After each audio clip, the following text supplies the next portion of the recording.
내강내유, 겉은 이쁘지만 속은 다 썩어 문드러져 있다. 정신적으로나 경제적으로나 건강한 차주가 탄 차량들은 대부분 말썽을 피우지 않습니다. 하지만 특정 차종들은 겉은 멋지고 번지르르한데 속은 다 썩어 있습니다. 확률적으로 그런 차종들이 뭐가 있는지 바로 보실게요. 보통의 사람들은 차를 기변하는 이유가 질려서 신차가 이쁘게 나와서 결혼해서 또는 사고로 인해 정이 떨어져서 등이 있는데, 오늘 촬영하는 차량들은 판매하는 이유가 90% 이상이 이 수식어가 붙습니다. 수리비가 많이 나와서 또는 수리비 감당이 안 돼서. 바로 시작하겠습니다. 할부금은 낼 수 있지만 수리비로 카푸어 되는 차량들입니다. 첫 번째, 제규어 XE 차량입니다. 이 차량 같은 경우에는 신차가 4천만원, 5천만원 하는 차량이었고, 현재 엔카에서 가격순으로 놓고 보면 600에서 700만원 선에 거래되고 있습니다. 무슨 소나타 브릴리언트랑 가격이 비슷합니다. 이러니 디자인 보고 눈 돌아가면 살 수밖에 없죠. 프라이브 한다고 해도 20만원이 채 안 나오니 400초년생도 멋부리면서 탈만한 차량입니다. 소나타 브릴리언트 600, 제규어 XE 600.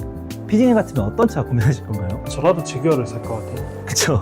하지만 이 차량의 수리비는 소나타와 다릅니다. 몇 배로 들어가겠군요. 네, 자, 설명드릴게요. 고질병으로는 타이밍 체인 늘어남, 엔진 마운트, 머플러, 댐퍼 소음인데, 타이밍 체인이 늘어나면 엔진 소음이 굉장히 커지고 진동 및 출력 감소를 일으킬 수 있어서 차량 운행에 지장을 줍니다. 심한 경우에는 엔진 체크불까지 검증되고요. 그래서 이 문제는 제규어 랜드로버 코리아에서 인정하고 리콜을 해주겠다고 했습니다. 단 10년 또는 24만 킬로 미만의 차량들만 해당하니 참고하시면 됩니다. 나머지 엔진 마운트는 엔진의 진동을 감소시켜서 차체에 전달해주는 역할입니다. 이 증상은 어떻게 확인을 하냐면, 시트에 앉아있는데 이제 볼살이 떨리는지 확인을 하시면 됩니다. 만약 볼살이 떨릴 정도로 차체 진동이 느껴진다 하면은 엔진 마운트에 문제가 있는 겁니다. 타 차종 같은 경우에는 엔진 마운트라는 부품만 교환을 하면 끝이지만, 제규어 XE 같은 경우에는 엔진 마운트를 교환하다가 옆에 플라스틱 부품들까지 파손되는 경우가 많아서 추가 수리비가 드는 경우가 많다고 합니다. 한마디로 국산차에 비하면 정비성이 개판이라는 말이군요. 그렇죠. PD님 T세요? 혹시? 아니요, 사회적으로는 T입니다. 이외에 터보노유, 머플러 떨림, 사악한 부품값 등 인생 하드모드 직행인 차량이니까 잘 구매하시길 바라겠습니다. 아우디 A7 차량입니다.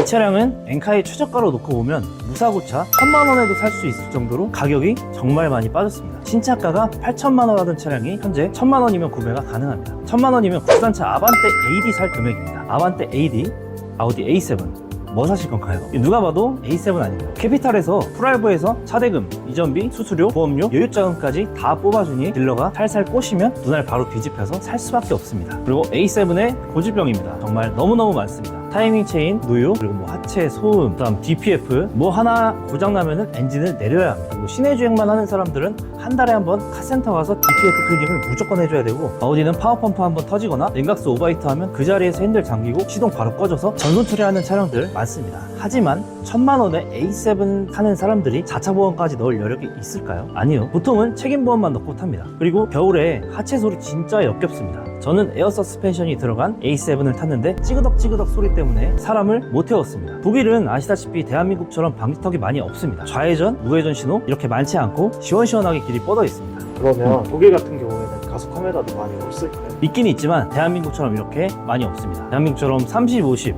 엄청나게 많지 않고 도로가 애초에 시원시원하게 잘 뚫려 있습니다. 만약에 대구 같은 경우에는 300 짧으면 100m 간격으로도 카메라를 깔아놓는데, 이 차량은 한국에서 주행하기에는 무리가 있다고 판단이 되겠네요. 물론 고속주행만 자주 하시는 분들이라고 하면은 정말 괜찮은 차량이라고 생각합니다. 제가 탔던 OOTDI 쿼트로 다이나믹 같은 경우에는 미션이 ZF 8단 미션이 들어가서 미션으로 인한 수리비는 없었습니다. 하지만 나머지 터보, 오일누유, 아우디 MMI 이런 것들이 자잘자잘하게 수리비가 엄청나게 많이 나가기 때문에 정말 너무너무 힘들게 탔었고, 다시는 쳐다도 안 볼 차량으로 되었습니다. 저는 시내 주행이 많았기 때문이죠. 그래서 잘 생각하고 구매하시길 바라겠습니다. A7으로 수리비 2천만원 쓴 남자의 조언입니다. 레인지로버 스포츠입니다. 이 차는 신차가가 1억이 넘는 풀사이즈 대형 SUV가 2천 초중반에 구매가 가능합니다. 2천만원 초중반이면 국산차로 비교하면 팰리세이드 익스클루시브 깡통 살 수 있습니다. 팰리세이드, 레인지로버 스포츠 어떤 거 타실 건가요? 피디님 같으면? 그래도 좀 간지나는 레인지로버 아니겠습니까? 그쵸. 누구나 수입차에 대한 로망은 있습니다. 현대냐 레인지로버냐의 차이니까요. 대한민국 아버지라면 누구나 다 한 번쯤 타보고 싶은 차량일 거라고 생각됩니다. 도로에서 존재감이 어마어마하니까요. 저도 솔직히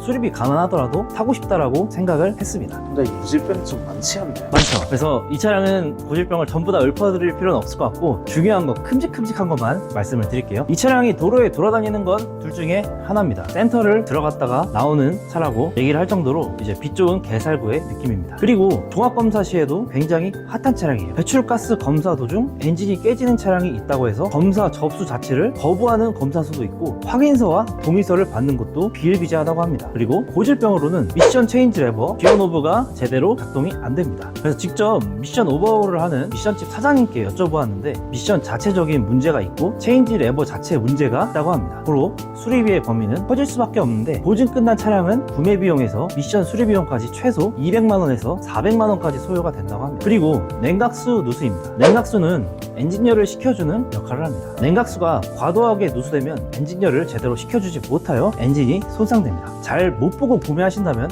엔진을 통으로 갈아야 하는 상황도 나올 수 있습니다. 나는 오늘 제가 말씀드린 고질병들을 신경을 쓰기가 싫다. 저한테 연락 주시면 됩니다. 오늘 소개해주신 차량 세대들이 장점이 정말 하나도 없어요. 장점 많죠. 당연히 많아요. 왜냐면 신차가들이 다 4천만원, 1억을 하는 차량들인데 당연히 장점 있을 수밖에 없죠. 많은 소비자분들은 중고 물품을 구매하기에 앞서 사실 장점보다는 단점이나 뭐 고질병 이런 거를 검색을 더 많이 하곤 합니다. PD님도 그렇죠. 제가 실제로 구입할 물건이라면 아무래도 그렇죠. 장점은 차를 만든 회사에서 이미 너무너무 잘 포장해서 얘기가 되어 있습니다. 하지만 단점이나 고질병 등은 얘기를 안 합니다. 그래서 고질병이나 이런 거는 제가 말씀을 드릴게요. 시청해주셔서 너무너무 감사드립니다.